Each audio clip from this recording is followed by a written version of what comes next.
palestra, então, vai ser feita em parceria por dois colegas, né? O Ayrton Dippmann, que é professor do Instituto de Física, meu colega lá de muitos anos, é uma pessoa que colabora com a gente. Ele está como responsável desse projeto Olimpíadas de Física da Sociedade Brasileira de Física. Então, ele vai falar uma parte do projeto e depois, na sequência, o Leandro Hairston, que é do Ceará, né? Está aqui, inclusive, treinando uma equipe que vai participar de uma Olimpíada agora em Portugal, né? Ele vai falar um pouco de como que é feito o treinamento desses estudantes aí. Então, primeiro, o Ayrton. Na sequência, o Dirceu e depois o Lessa.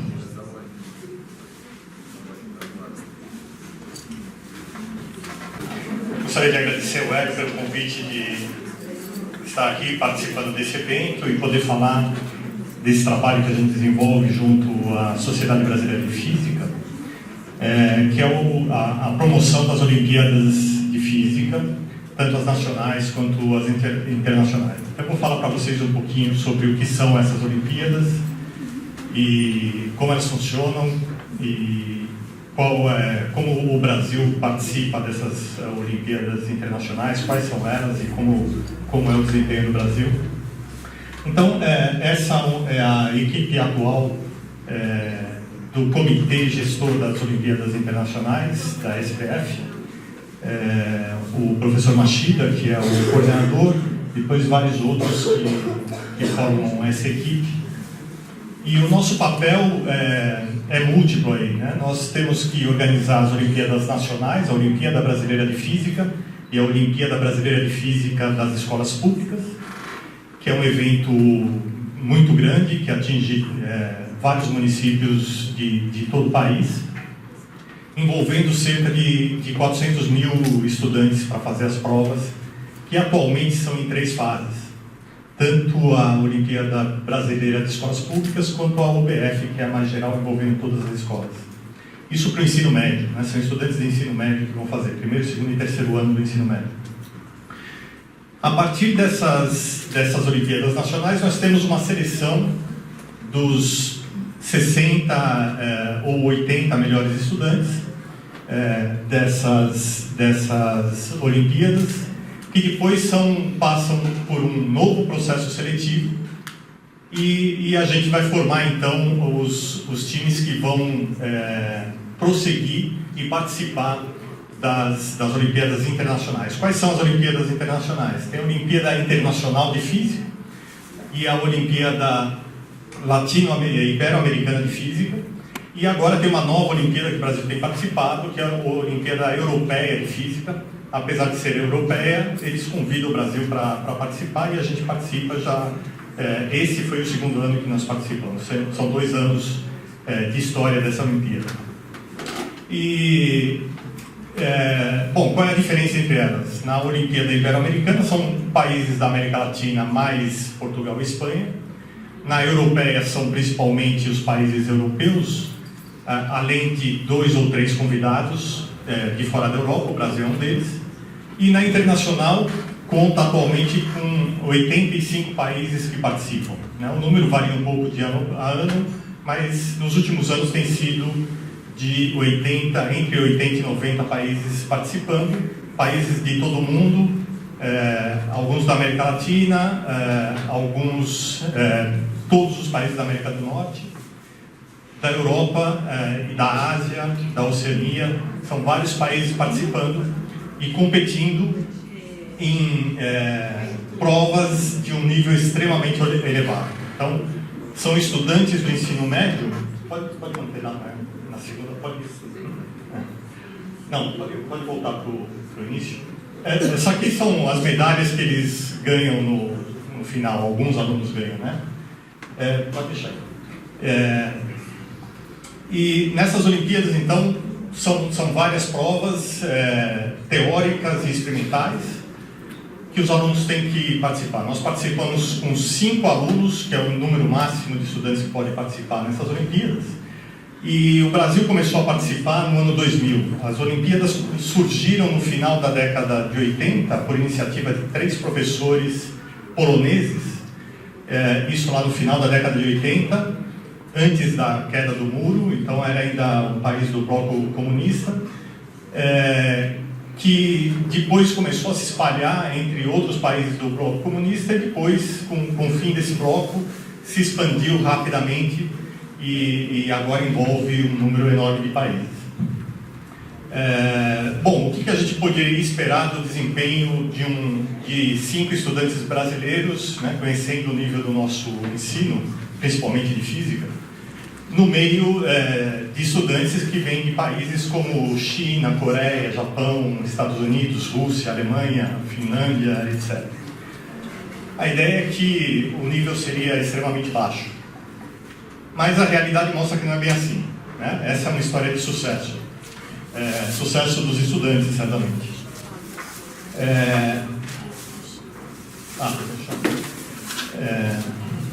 Não, pode ir. Aqui.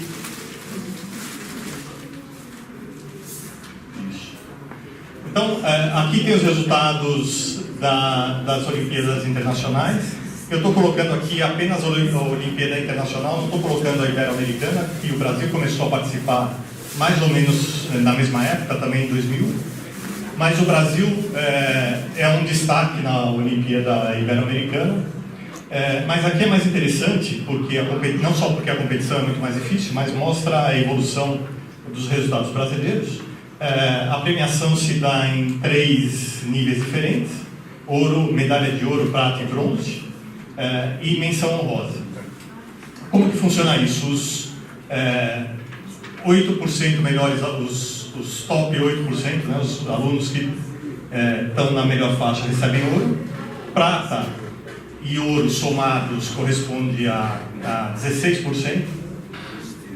Bronze, prata e ouro a 50%, desculpe, a prata e ouro a 25%, bronze, prata e ouro a 50%, e menção honrosa, os que faltam para completar, cerca de 67%. Né? Então, tem várias premiações. Por que várias premiações? Né? Porque o fato de participar de uma Olimpíada dessas significa que o estudante já passou por várias etapas de seleção. Então, todos os estudantes que participam lá são estudantes de altíssimo nível.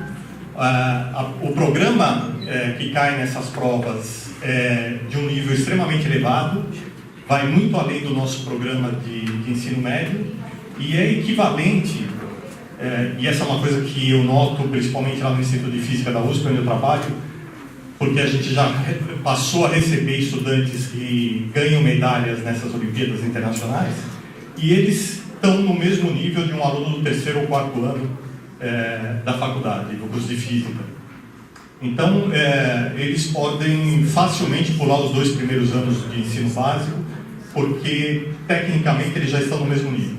Então, as provas são de um nível extremamente elevado. E por isso que a premiação envolve boa parte dos participantes. O Brasil, na primeira participação, não ganhou prêmio nenhum. Nós sempre participamos com 5 alunos, não teve nenhuma premiação.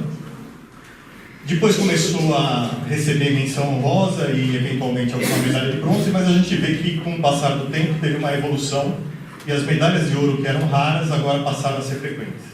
Aqui no final vocês veem que tem anos repetidos, aqui 2017, aparecem 2 vezes, porque eu incluí aqui a Olimpíada Europeia, que tem uma forma muito parecida com a internacional. Então, aqui na primeira Olimpíada Europeia, que foi em 2017, o Brasil foi convidado a participar e já ganhou uma medalha de ouro, 2 de prata e 2 de bronze. Na internacional foram 3 de ouro e 2 de bronze. Nós participamos já esse ano da Olimpíada Europeia, foram 3 de prata e 2 de bronze. Parece, comparado com essa, parece um retrocesso, mas aqui tem, como é o 2º ano em que é organizada a Olimpíada Europeia, o número de países participantes cresceu e eles abriram a possibilidade para alguns países participarem com duas equipes diferentes. Então, Rússia e Romênia, por exemplo, que tem um ensino em física muito forte, participaram com 2 equipes, então a concorrência ficou mais alta. E também nós modificamos um pouco o processo de seleção nesse ano, e nós temos 3 times diferentes. Aqui na europeia e na internacional foram os mesmos 5 estudantes, os melhores 5 estudantes selecionados. Aqui nós reservamos os melhores 5 só para a Olimpíada Internacional, que vai acontecer no mês que vem. E aqui os 5 seguintes, né, por exemplo, então os classificados de 6 a 10 participaram da europeia. Então o resultado que nós tivemos aqui foi muito bom. Essa Olimpíada aconteceu em Moscou há algumas semanas atrás. Uma semana depois teve uma outra equipe brasileira que foi para Moscou. A gente não sabe ainda qual é o resultado. Espero que seja tão bom quanto esse. Aqui, quando nós voltamos, esse aqui representa o melhor resultado brasileiro em Olimpíadas acadêmicas internacionais. Existem várias outras, de química, matemática, biologia, e além da de física. Esse aqui é o melhor resultado geral já obtido. Bom, então, o desempenho brasileiro tem sido um sucesso. E tem sido um sucesso porque o processo de seleção foi aprimorado e também por causa do envolvimento de algumas poucas escolas particulares, principalmente de São Paulo e de Fortaleza. E, recentemente, o Hélio propôs um desafio: como fazer com que a Olimpíada seja um estímulo para o estudo e ensino de física em escolas públicas. Nós já temos a Olimpíada Brasileira de Física de Escolas Públicas, que tem o objetivo de incentivar isso. As Olimpíadas Internacionais, né, podem incentivar trazendo resultados muito positivos, né, e com a ampla divulgação desses resultados. Então, os estudantes que conseguiram esse, que foi o melhor resultado da história brasileira numa Olimpíada acadêmica internacional, eles chegaram no aeroporto e tinha a Rede Globo esperando, foram entrevistados, saíram no Jornal Nacional, etc. Então, esse tipo de repercussão pode ajudar. Mas é pouco, né? A proposta o desafio do Hélio era muito mais ousado, né? Como incentivar professores de escola pública a participarem mais ativamente e treinarem seus estudantes para poderem competir em Olimpíadas nesse nível. Então, é um desafio muito difícil. Eu comecei a conversar com os professores e com os coordenadores da Olimpíada, como isso poderia ser feito. Várias ideias surgiram daí. E nós temos um projeto para mudar a forma de seleção, que está sendo estudado e deve ser implementado nos próximos anos, a fim de incentivar a participação de estudantes de escola pública até os últimos estágios do processo de seleção, inclusive com premiação para professores dos melhores alunos das escolas públicas, né, que vão poder, por exemplo, acompanhar a equipe selecionada nessas viagens e participar de todo o processo da Olimpíada junto com a equipe que participa. Mas a gente queria mais, né?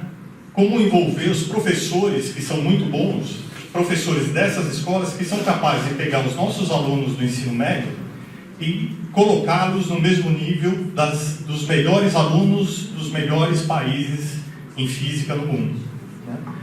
A primeira coisa que a gente imagina é que esses alunos fazem parte de uma elite econômica que tem condições de pagar as escolas mais caras desde os primeiros estágios do seu desenvolvimento intelectual, mas isso também não é verdade.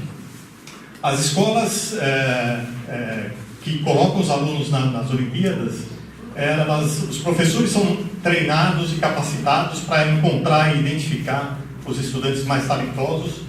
E a escola vai atrás desses estudantes em qualquer lugar do Brasil e leva, né, tem escola de Fortaleza que já pegou estudante do Rio Grande do Sul e leva para lá, para a escola, para participar dessas Olimpíadas, porque consegue identificar o potencial desses alunos rapidamente.